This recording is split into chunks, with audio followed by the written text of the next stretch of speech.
Hey guys, welcome back to that 1870s homestead. My name's Rachel, and today we're out in the garden doing some early, but right on time, winter garden planning. And I needed some measurements, so I brought Todd out here to help me with that, and I'll kind of give you guys some inside scoop on what I'm planning for the garden this year. So my plans for this bed is, what is it? How can I tell? 33 feet. You're all the way to the fence? Yeah. It looks like it's a little slack. Okay, so 33, we'll just say 33 feet. This garden bed, you know, when we tilled it, if you guys didn't catch that video, we tilled it in the fall, and it expanded the bedside size that I was working with. So this bed right here, I have plans for peas along the fence line, sweet potatoes in the middle with a flower border.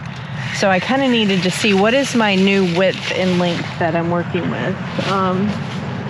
So probably how does that go? 8 feet. We'll go 8 feet. So this one is 33 by 8. And I didn't have my new measurements, so I wasn't quite sure. First off, do I need as much new space as I have, and am I trying to kind of cram too much food in certain spots that it can space out in other areas? So, or even offer to my children, hey, mom's got a lot more garden space. Do you want me to grow potatoes for you this year? Things like that. So that's kind of, my raised beds, I have 6 raised beds. Those are standard, 8 by 4 feet. I don't need to measure those ever again. But these are all pretty much new dimensions for me this year. Yep. So that was the north side. And we'll check the west side next. So we got to come in 8 feet to start this measurement, okay. Right? Or we just measure and subtract 8 feet off of it? That's true. That's true. I don't know how soon I can get rid of that wood chip pile. So probably just go to the wood chip pile, and if I get that gone, it's going to be extra. Okay.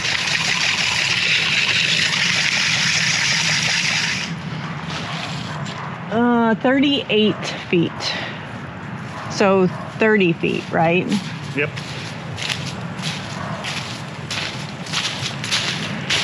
And then write it down. 30.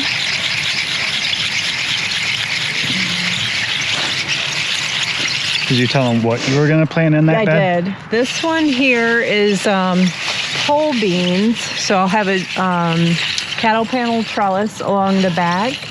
Potatoes, like regular baking potatoes, next to it. And then bush beans in front of the potatoes. Beans and potatoes are great companion plants. She's in her fancy garden planner. Yeah. You did a great job on it. Well, yeah, it's draft 1, so we'll see if it stays.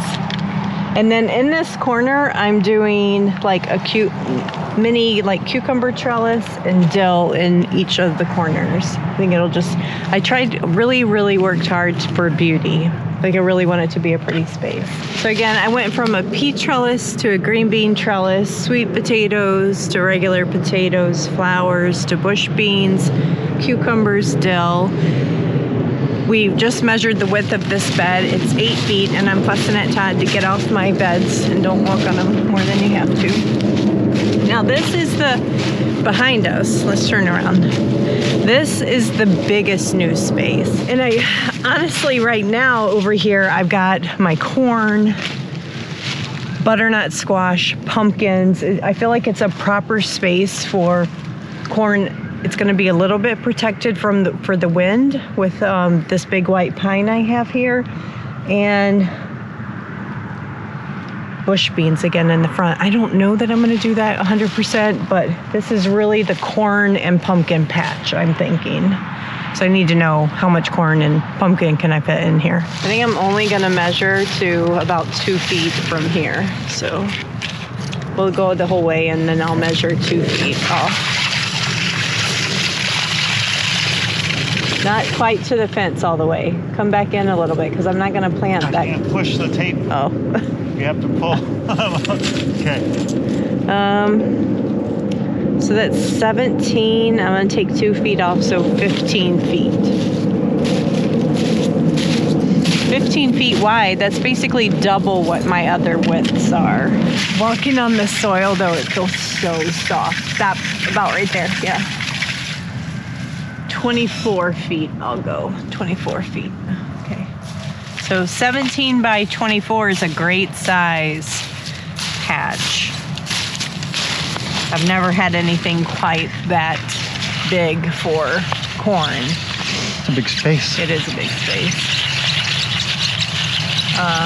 And then we're heading up to the front, and I'll go over that with you. I will go ahead and tell you, oh no, that's not the whole space. So, because in here, I'm going to have my, I forgot about that.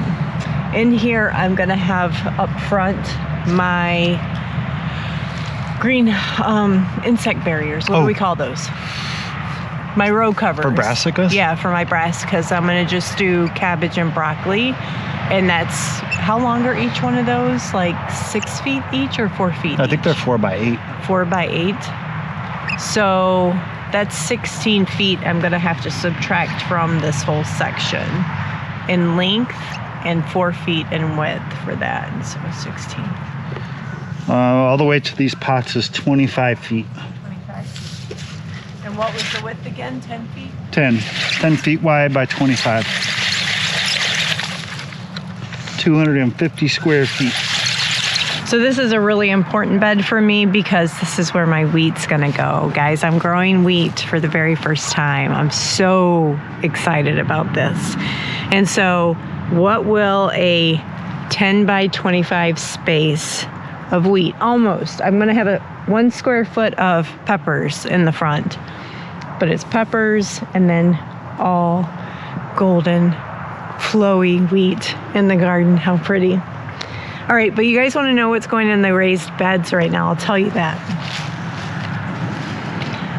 So this bed and this bed, and then the third bed's over. So I've got 1, 2, 3 right wide. So the first row of beds and the third row of beds is carrots and onions. So I've got carrots, onions, carrots laid out like that. And then some of them have celery and basil at the ends. And then in the middle, we're doing onions in the middle and pickle bush cucumbers because I really need to restock the cucumbers this year, and basil. So really bulking the basil up. So I've gone over everything I'm planting this year. We really grow a staples garden. We don't do a lot fancy. Oh, other than on my trellis, I need to still weed this out, but I'm gonna try to do my Malabar spinach over my trellis. I think that that'll be beautiful. So, you know, I really laid out the garden space and what I want to grow and kind of how much I need to preserve, which is something that's in the garden layout is like, I've got goals, right? Carrots, I want to put up 20 quarts. I know just from experience, it's about anywhere from 10 to 15 carrots per quart jar. So that tells me how many carrots I need to successfully get to canning size. And I kind of have learned that over the years. So if you guys are just into garden journaling with the intention of really putting up your pantry, this is how my brain thinks, right? And then what I did from there is kind of then I needed to come and get my final measurements. I'll then go and work on really the seed starting schedule. When am I going to start everything? I failed to mention my whiskey barrels. They're going to have artichokes in them and flowers this year. So I just started artichoke seeds today. If you're following along with me, it's January 8th-ish, something like that. And they need a good 3 months before you're really in our zone anyway, because I need to put them out a couple weeks before the last frost so that they have a cold duration so that they actually flower this year. So I'm excited. Thanks for coming out in the garden with me. If you guys need a good garden planner, hey, I'm using it. I actually told Todd, it's so funny because I referenced my reference guides in the back that show how much to plant per square foot, and I found it very handy even for myself, and I made it. So it's something I reference every single year, and so being able to share those thoughts with you guys, and I thought it would be helpful for you guys to just follow along this year, see how I'm using the journal, how I'm putting my thoughts in practice, and now it's up to due diligence, right? Let's get our growing spaces set up, and I'll see you guys next time out in the garden, whether it's inside getting my fingers dirty or back out here and mending beds or whatever. So I'll see you guys on the next video.